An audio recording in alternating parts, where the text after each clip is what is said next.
Hello students, welcome back to our YouTube channel Concepts in Science.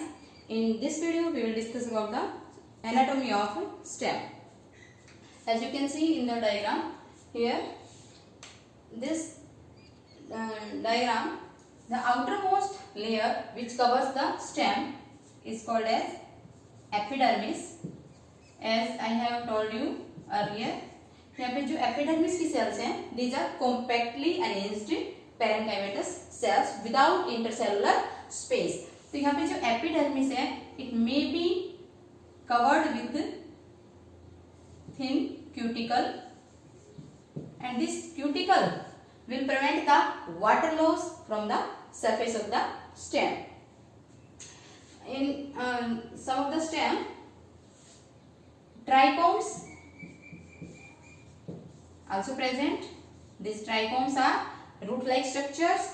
In case of root, these are unicellular, but here these are multicellular structures. As you can see here, these are multicellular structures, and some or a few stomata also present in the epidermis. And through these stomata, exchange of gases as well as evaporation or transpiration process occurs, and loss of water occurs in the form of water vapors through these stomata. That is called as transpiration. Then inner to the epidermis, this one is epidermis. Inner to the epidermis, a few layered cortical parenchymatous tissue is there. This is tissue between the epidermis and the pericycle. That is called as cortex, and this cortex is further divided into three subzones. Outermost zone है, that is made up of, उसको हम बोलेंगे यहाँ पे hypodermis, और ये जो hypodermis है, that is made up of collenchyma cells, जिन पे corners पे थिकनिंग होती है, उन सेल्स से कॉर्नर्स पे डिपोजिशन होती है, उन सेल्स का बना हुआ है hypodermis. Then inner to hypodermis जो टिश्यू है उसको हम कहेंगे cortical layer. This cortical layer consist of parenchymatous cells having intercellular space.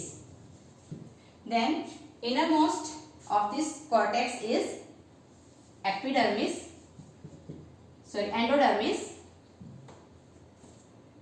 which has compactly arranged cell. Then inner to endodermis is, this one is pericycle, the cells of which has power of division, means जिसकी cell सबसे पहले meristematic होती हैं और जो secondary growth में help करती हैं. Then inner to the pericycle, a large number of vascular bundles are arranged in a ring. जो आपको यहाँ पे दिखाई दे रहे हैं, these are vascular bundles which are arranged in a ring. And this type of arrangement, this ring arrangement of vascular bundles is characteristic feature of dicot stem.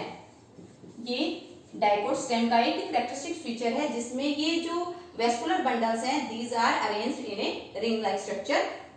यहाँ पे जो vascular bundles हैं, these vascular bundles are conjoint and open type. Means conjoint का मतलब क्या है, यहाँ पे जाइलम और फ्लोएम दोनों ही एक वेस्कुलर बंडल में प्रेजेंट है. और ओपन किस लिए, क्योंकि यहाँ पे जाइलम और फ्लोएम के बीच में यहाँ पे ये कैम्बियम टिश्यू प्रेजेंट है. तो इनको हम क्या कहेंगे, ये वाला टिश्यू क्या हुआ यहाँ पे, ये फ्लोएम टिश्यू है, और this one is xylem tissue, और यहाँ इन जाइलम और फ्लोएम के बीच में जो प्रेजेंट है, this one is cambium tissue, जिसको हमने इंटरफेसिकुलर नाम दिया था. तो ये इंटरफेसिकुलर कैम्बियम है, और ये जो कैम्बियम टिश्यू है, it helps in secondary growth. It will produce secondary xylem towards the centre and secondary phloem towards the periphery. Then these are vascular bundles जिनका अरेंजमेंट कैसे है, रिंग अरेंजमेंट है, और ये कॉन्जॉइंट और ओपन टाइप के vascular bundles हैं.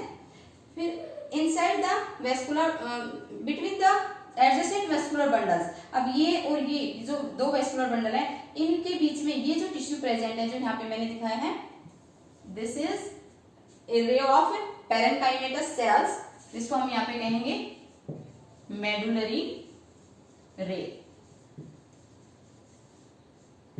These are medullary rays. These are also parenchymatous in nature.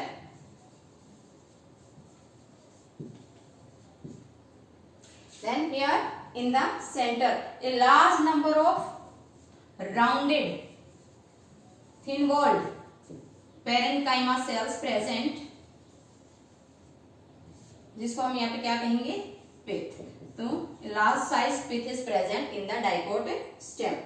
तो अब यहाँ पे ये जो कैरेक्टरिस्टिक फीचर है डाइकोट स्टेम का, that is a large pith is present here with intercellular space. यहाँ पे जो पैरेन्काइमेटस सेल्स है इनके बीच में इंटरसेलुलर स्पेस होता है with medullary rays which is present between the adjacent vascular bundles and open conjoint type of vascular bundles are present here. Then if we compare this with the monocot stem, then in the monocot stem, outermost epidermis, then inner to epidermis is hypodermis, and here a large number of vascular bundles are scattered in the cortical tissue, जिसको हम यहाँ पे क्या कह रहे हैं, ground tissue। Means या ground tissue के अंदर। अब यहाँ पे पेरिसाइकिल वगैरह प्रेजेंट नहीं है क्योंकि ये मोनोकोट का स्टेम है जिसमें सेकेंडरी ग्रोथ नहीं होती,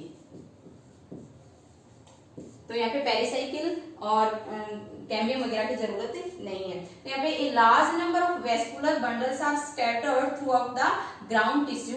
तो जो पेरिफेरली लोकेटेड है, जैसे ये पेरिफेरल साइड में जो लोकेटेड है vascular bundles, these are smaller in size as compared to the centrally located vascular bundles। और यहाँ पे जो vascular bundles हैं they are surrounded by sclerenchymatous और bundle sheath cells। और यहाँ पे जो vascular bundles हैं इनके अंदर water containing cavities are also present। So these are the dicot and monocot stem। There are some differences between these two। These differences क्या क्या है आपको दिखाई दे रहे हैं, जैसे कि यहाँ पे जो वेस्कुलर बंडल्स हैं, सॉरी जो डाइकोट स्टेम है यहाँ पे ट्राइकोम्स प्रेजेंट है, मोनोकोट में ट्राइकोम्स प्रेजेंट नहीं है। यहाँ पे हाइपोडर्मिस और ग्राउंड कॉर्टिकल लेयर्स में डिवाइडेड है। जो ग्राउंड कॉर्टेक्स है उसको हमने 3 लेयर्स में डिवाइड किया है, हाइपोडर्मिस, कॉर्टिकल लेयर और ये एंडोडर्मिस। और यहाँ पे जो हाइपोडर्मिस है वो फर्दर सबजोन्स में डिवाइडेड नहीं है। यहाँ पे जो हाइपोडर्मिस है ये आउटर जो हाइपोडर्मिस है वो कोलेनकाइमा सेल्स का बना हुआ है, और यहाँ पे जो हाइपोडर्मिस है that is made up of sclerenchymatous tissue. यहाँ पे स्क्लेरेंकाइमा सेल्स का बना हुआ है। देन अगर हम वेस्कुलर बंडल्स का अरेंजमेंट देखें तो यहाँ पे जो वेस्कुलर बंडल्स हैं ये ओपन टाइप के, ओपन कॉन्जॉइंट टाइप के हैं। यहाँ पे भी वेस्कुलर बंडल्स कॉन्जॉइंट है, लेकिन यहाँ पे क्लोज्ड वेस्कुलर बंडल्स है। यहाँ पे वेस्कुलर बंडल्स एक रिंग में अरेंज हैं और यहाँ पे वेस्कुलर बंडल्स है वो ग्राउंड टिश्यू में स्कैटर्ड है। Then in the next we will discuss about the anatomy of a leaf and then different secondary growth in stem।